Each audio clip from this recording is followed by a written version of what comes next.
তো আগের দিনে দেখলে আমরা নবদ্বীপ ধামের আরও একটি জায়গাতে ঘুরতে এসেছি, আর এই জায়গাটার নাম না আমার ঠিক মনে পড়ছে না। তোমরা যদি কেউ জেনে থাকো অবশ্যই কমেন্ট করে জানিও। আর এই জায়গাটা ছিল এত বড় যে ঘুরে শেষই করা যাচ্ছিল না।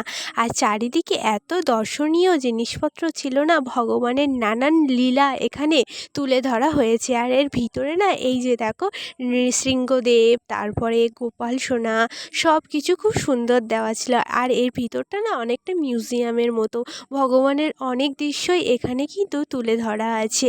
সেটা আমি অন্য একটা ভিডিওতে শেয়ার করব। আর এইখানে দেখো, এই জলকুণ্ডটাতে কি সুন্দরভাবে জল পড়ছিল কৃষ্ণের মাথার এক সাইড দিয়ে, আর এই মাছগুলো না খুব মজা করছিল। আর কত কালারের মাছ দেখো, দেখে তো খুবই ভালো লাগছিল। এত সুন্দর পরিবেশ, সত্যি মন ভরে যায় দেখলে। আর আমার ভিডিওটা কেমন লাগলো অবশ্যই জানিও। টাটা।